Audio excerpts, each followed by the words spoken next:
Story 1. I once bought a bottle of wine and biked with a date to the steps of the Philadelphia Art Museum. We finished that bottle on those steps on that warm, wonderful evening with the view of the city skyline. 25 years later, I've married a different woman, but I am still fond of that date. Story 2. Hiking. Any activity that involves nature, picnics, or road trips, with music or movies, drinks, and food. Oh, and stargazing. That's romantic. Edit. Additional idea. Story 3. A few years ago, I received a chocolate fondue pot for Christmas.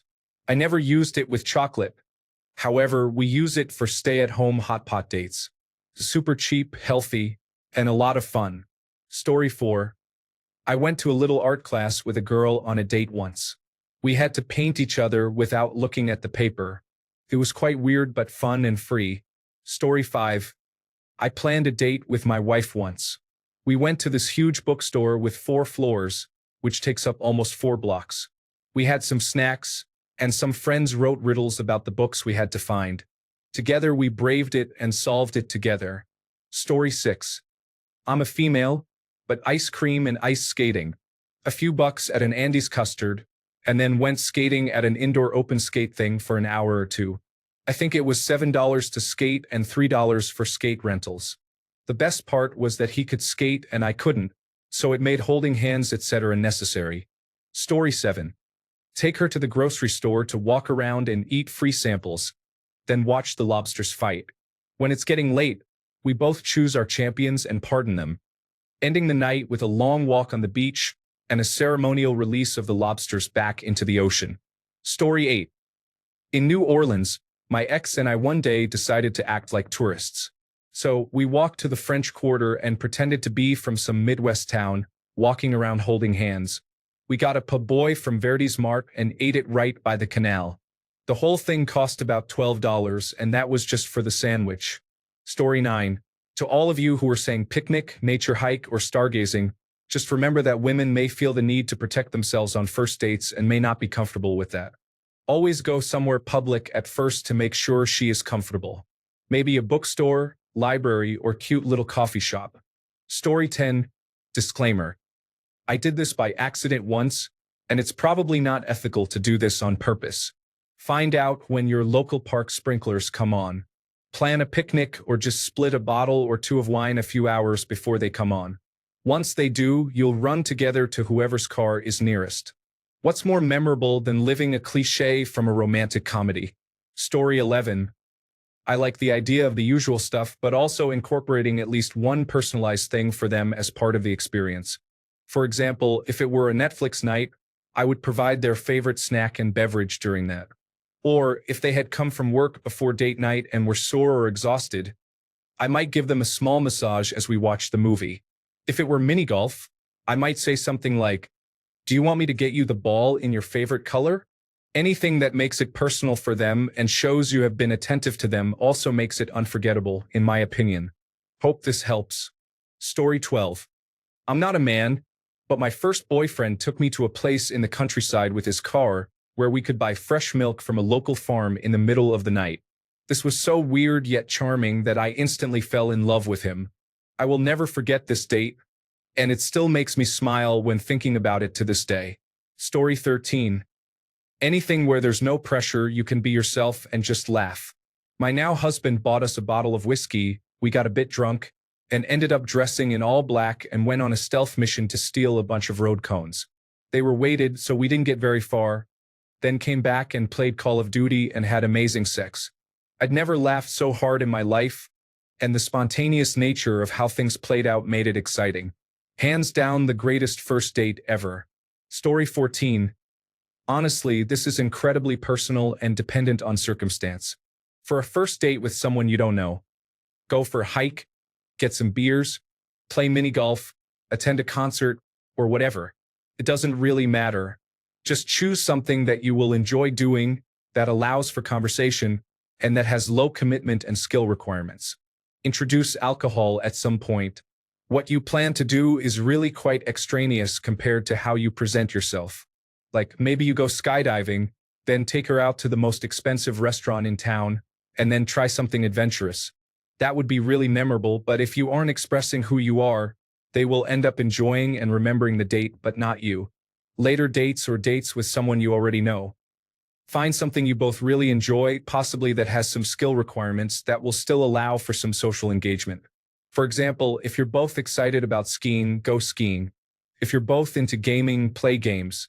If you don't have that much in common, maybe an escape room. Ideally, something where you have to work together to achieve some objective, where both people can contribute approximately equal amounts of effort. Something that is challenging, where success is not guaranteed, but where you're pretty sure you'll succeed if you work together and put effort in. Dates with someone you're in a relationship with. Find a long-term, big life goal, and work towards it together. Travel the world, run a marathon, complete a large puzzle, launch a satellite into orbit, etc. Note the similarities. I have a pet theory that I call the 5 pillars of human happiness, where the pillars are sleep, food, exercise, socialization, and progress. Presumably, your date can take care of the first 3 on their own.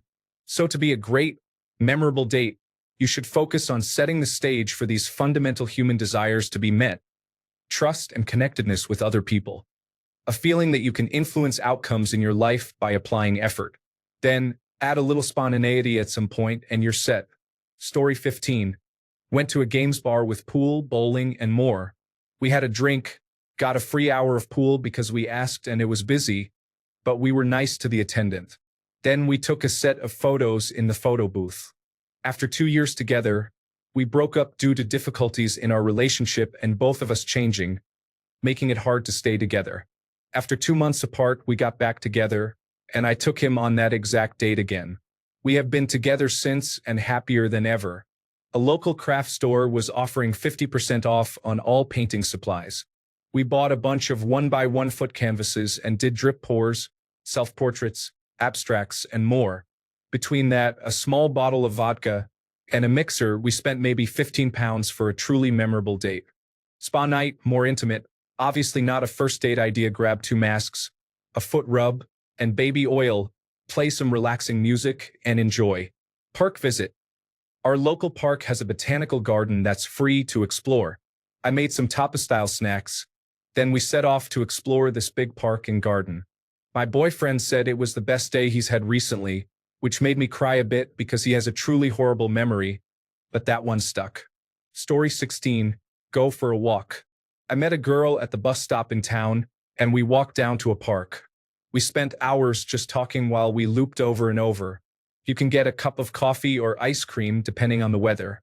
We ended up just sitting on a bench under her umbrella as it started to rain and continued to talk.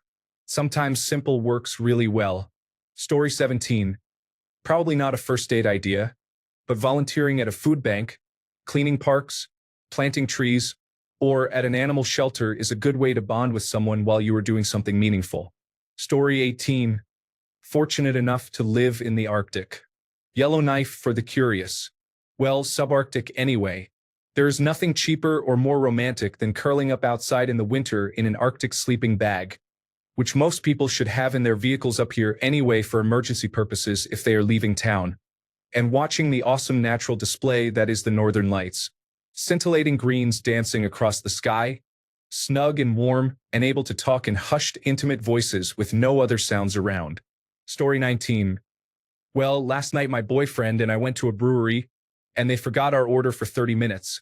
So they compensated us and gave us a random tour of the back brew room and some beer that hadn't been released yet. So go to a brewery and be forgettable, laugh out loud. Story 20. One of my favorite dates is going to the park on a sunny day with a picnic basket. I have one of those nice wicker ones that has plates and mini wine glasses and everything. I filled it with mini charcuterie nibbles, fruit, and a quick dessert picked up from the bakery. Spread a large blanket on the grass, half in the sun and half in the shade. You can lounge around and snack all afternoon and just roll to the other side of the blanket when it gets too hot in the sunshine. It is a delightfully lazy way to spend an afternoon if you choose a park that is not busy. Story 21. I would somehow conjure up an empty wine bottle either from a previous date or the two of us finished one off real quick. Then you take a Sabbath candle or any large-bottomed candle that fits in the mouth of a wine bottle. Then you take a jumbo pack of Crayola crayons and remove the paper from them. You melt them over the candle so the crayon wax drips over the wine bottle. By the end of the pack, the wine bottle is transformed into a colorful piece of wax that can be used as a vase or recycled. This is a great way to actively do something while just chatting with your partner. It also satisfies my pyromaniac urges. Don't forget to put an aluminum foil-covered cookie tray under the bottle before you start melting. Story 22. All I ever want to do is stay inside and talk to each other. I think guys feel a lot of pressure to be entertaining and spontaneous, yet still plan things out and always have something new and interesting to do. Forget that noise. Sit near me, look in my eyes, and talk to me about stuff that we both find interesting. If we can't do that and need something else to distract us from each other to pretend we can enjoy each other's company, then we probably don't belong in a relationship anyway. Probably just a boring introvert though. Story 23. I live in South Africa, so the idea for a cheap and perfect date here is having a braai, which is a barbecue for those who don't know what a braai is. It's affordable and you can have it at night under the stars. Story 24. Going for a walk in the forest or any other nature park. Going to a zoo is always fun, cheap, and will fill your day. Stargazing, or just making it very romantic at home with some candles and making dinner yourself. Story 25. Building a fort together can be fun. There's nothing you need except food if you want that. You have everything you need at home most likely to do it. Talking in a fort together feels awesome and intimate, maybe a bit nostalgic. I'm a 12-year-old who never dated anyone, so I may not be good at giving date ideas. Story 26. Unsure if this still defines as cheap, but a local zoo or aquarium is always my favorite and unforgettable date. I love them so much. I have a feeling I would even be proposed to at one because I like it so much. Usually, I can get away with student discounts and make it more affordable if the park allows us to bring our own lunch from home. Story 27. Step 1. Dinner. Nothing fancy, but a sit-down place where they interact with a server. That way, you know if they are good to servers or not. Step 2. Mini golf. That way, you can see how they interact with strangers a bit in a public setting. Step 3. Ice cream. What date doesn't end in ice cream? She doesn't know about anything past step 1 from the start, so if she's rude to servers or things aren't clicking, you can just end it there. That's a first date scenario. For a second date and beyond, there are some really nice hiking trails near where I live. They're nestled into the woods pretty well. Typically, there aren't a lot of people there, and there are trails that range from a half mile to about 16 miles. Some parts you can walk side by side, others single file, some areas are nice and flat, others are up and down hills. Lots of birds and small animals around, and benches to sit and relax a little bit. And a lot of the people who do go there take their dogs, so lots of opportunities to look at dogs too. Story 28. For a friend date, get a tent or build a blanket fort and hang Christmas lights inside. Then, get a laptop along with whatever food and drinks you have and watch movies all night. Story 29. I took my current girlfriend to an escape room for our first date, and I would honestly highly recommend it. It cost about $20 per person, not including going for sushi for dinner beforehand, which was also pretty cheap for dinner. The escape room itself essentially locks the two of you inside a room for 45 minutes full of clues on how to get out. So now you have put yourself in a situation where the two of you are not only forced to talk to each other and communicate, but it also allows you to see your chemistry by working together right off the bat, which can be a pretty big thing in a relationship. I've taken a few dates to these, and they have all ended super well. My current girlfriend, going on 4 years, still recommends these to her friends as date suggestions now because of it. I'd also like to add they are still super fun date nights to have even late into a relationship and much more preferable over something like a movie night for about the same price, where it won't limit your interactions with each other. Story 30. With my ex, I used to stargaze. Either in her town or mine, both had minimal light pollution, and it was beautiful. That, or a long walk followed by watching a film while snuggling under a blanket. I know not everyone is into things like this, but still, I believe everyone should give them a try. Story 31. Find your local upscale shopping center, whichever one is ritzy enough to have its own name like The Fountains or has a Whole Foods. Starting in June, They will likely have weekly outdoor concerts featuring local cover bands. These are great because if your date can't get down with Best Leopard or Journey, it's best to just go your separate ways. Story 32. Going to restaurants with great cost benefit, visiting free or affordable museums and cultural events like open shows and theatrical performances, exploring the city by car, visiting viewpoints, squares, parks, trails, and historical buildings, relaxing at someone's house, watching movies, listening to music, playing board games or video games, talking, and watching funny videos. Story 33.